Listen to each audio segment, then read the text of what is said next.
మావయ్య ఇవాళ క్రికెట్ వార్తలకి స్వాగతం సుస్వాగతం. వీ హోప్ మీరు పండుగ బాగా జరుపుకున్నారని. ఇవాళ కూడా కనుమ పండుగ కాబట్టి మీకు మీ కుటుంబ సభ్యులందరికీ కనుమ పండుగ శుభాకాంక్షలు మావ. ఇవాళ కూడా మీ ఫ్యామిలీతో క్వాలిటీ టైం ని స్పెండ్ చేయండి.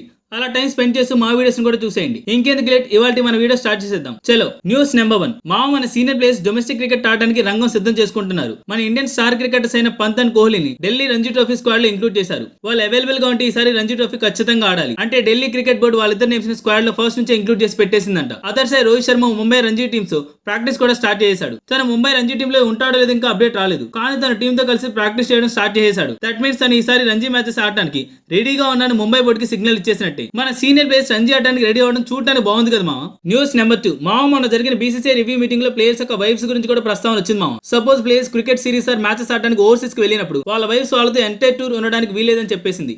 45 days టూర్ లో ఓన్లీ ఫ్యామిలీ 14 days మాత్రమే ఉండాలని తేల్చి చెప్పేసింది. ఎందుకంటే ప్లేయర్స్ తో పాటు వాళ్ళ ఫ్యామిలీకి అంటే వాళ్ళ వైఫ్ స్టేయింగ్ కూడా బీసీసీఐ ఖర్చు చేస్తుంది కాబట్టి. సో మేము అంత ఖర్చు చేయలేము, జస్ట్ 14 days వరకే మీ ఫ్యామిలీస్ తో మీకు ఖర్చు చేస్తాం. దాని తర్వాత కూడా మీ వైఫ్స్ మీతో ఉండాలనుకుంటే మీ డబ్బులతో మీరు ఎంజాయ్ చేసుకోండి అని చెప్పేసింది. అంతేకాదు ఇక్కడ నుంచి ప్రతి ప్లేయర్ టీమ్ బస్సెస్ లో మాత్రమే ట్రావెల్ చేయాలని కూడా చెప్పేసింది. దీన్ని బట్టి చూసే బీసీసీఐ బికమింగ్ వెరీ స్ట్రిక్ట్ మా.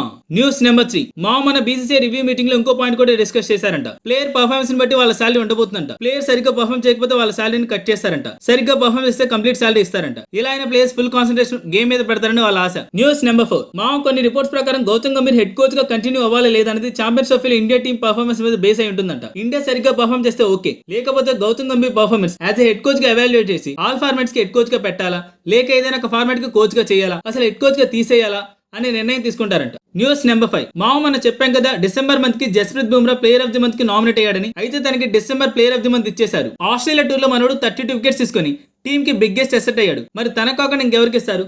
ఆల్మోస్ట్ ప్రతి ఆస్ట్రేలియా వెన్యూలో మ్యాచ్ కి 5+ వికెట్స్ తీసుకున్నాడు. మరి ప్లేయర్ ఆఫ్ ది మంత్ ఇచ్చేయాలి కదా. ఏమంటారు మామ దీని గురించి? News number 6. మామ నితీష్ కుమార్ రెడ్డి ఆస్ట్రేలియా టోర్నమెంట్ నుంచి ఇంటికి వచ్చాక తను తిరుపతికి వెళ్లారు. అక్కడ తను మోకాల మీద కొండను ఎక్కారు మామ. తెలుగు బిడ్డ కదా, కష్టాన్ని ఆనందాన్ని ఆ తిరుపతి వెంకటేశ్వర స్వామితో పంచుకునే అలవాటు ఎక్కడికి పోతుంది చెప్పండి? హ్యాపీగా ఉన్నామా తిరుపతికి వెళ్దాం పదండి, బాధలో ఉన్నామా తిరుపతికి వెళ్దాం పదండి, లాభం వచ్చిందా తిరుపతి, నష్టం వచ్చిందా తిరుపతి, ఏదైనా తిరుపతి మన తెలుగు వాళ్ళ సాంప్రదాయం. ఏమంటారు మామ దీని గురించి? News number 7. నిన్న ఆడమ్ గిల్క్రిస్ట్ బూమ్రా గురించి మాట్లాడుతూ ఇలా అన్నారు మామ. ఇన్ కేస్ బూమ్రా కనుక డాన్ బ్రాడ్మన్ ఎరాలో పుట్టుంటే డాన్ బ్రాడ్మన్ ని చాలా ఇబ్బంది పెట్టుండేవాడు. Don Bradman classic test average number అయిన 99.9 ని బూమ్రా బ్రాడ్మన్ కి దక్కకుండా చేసేవాడని గట్టిగా చెప్పారు మామ. సింపుల్ గా చెప్పాలంటే బూమ్రా ఒక లెజెండ్ అని చెప్తున్నారు మామ. తను చెప్పింది కూడా నిజమే అనిపిస్తుంది మామ. మీరేమంటారు? News number 8. మామ ఆర్సీబీ ప్లేస్ కి ఒక శుభవార్త.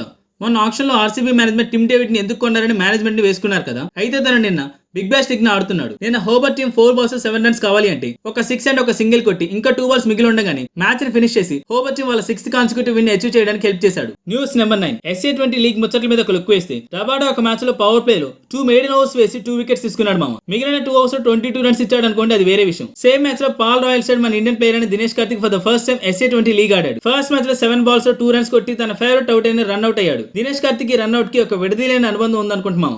News number 10. మామ ఈ సంవత్సరం సంజు శాంసన్ విజయ్ హజారే ట్రోఫీ ఆడదాన్ని ఫిక్స్ అయ్యి కేరళ క్రికెట్ అసోసియేషన్ వాళ్ళకి మెయిల్ కూడా పెట్టాడంట. కానీ కేరళ క్రికెట్ బోర్డు వాళ్ళు అసలు సంజు శాంసన్ కి రిప్లై కూడా ఇవ్వలేదంట. ఏందిరా ఎందుకు రిప్లై ఇవ్వలేదని అడిగితే వాళ్ళు చెప్పిన ఆన్సర్ ఏంటో తెలుసా? మేము యంగ్ ప్లేయర్స్ ని తీసుకుందాం అనుకుంటున్నాం ఈసారి అని ఆన్సర్ ఇచ్చారంట. అది కూడా కేరళ బోర్డు సంజుని ఇగ్నోర్ చేసిన న్యూస్ బయటకు వచ్చిన తర్వాత. News number 11. మామ ఈ సంవత్సరం రంజీ ఆడడానికి అవైలబుల్ గా ఉన్నాయని జైస్వాల్ ముంబై క్రికెట్ అసోసియేషన్ కి ఇన్ఫార్మ్ చేశాడంట మామ. January 20 జమ్మూ అండ్ కాశ్మీర్ మీద ఆడే మ్యాచ్ లో తను అవైలబుల్ గా ఉంటానని చెప్పాడు. అన్ని ఫిక్స్ అయితే తన మ్యాచ్ కూడా ఆడతాడు. తానే కాదు శుభ్మన్ గిల్ కూడా పంజాబ్ సైడ్ ఆడడానికి రంజీ మ్యాచెస్ కి అవైలబుల్ గా అని చెప్పేశాడు. January 20 Punjab versus Karnataka match లో గిల్ కూడా ఉంటాడు.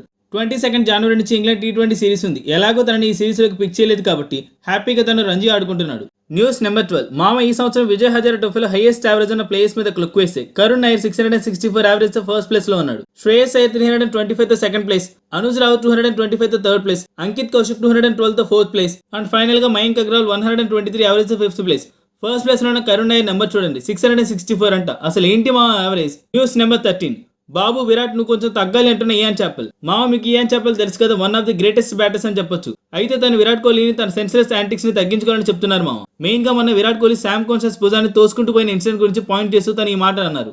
సో దీని గురించి మీ ఒపీనియన్ ఏంటి మామ? సో ఇవి మామ నిన్నటి క్రికెట్ వార్తలు. రేపటి వీడియోలో మళ్ళీ కలుద్దాం. అంతవరకు జై హింద్.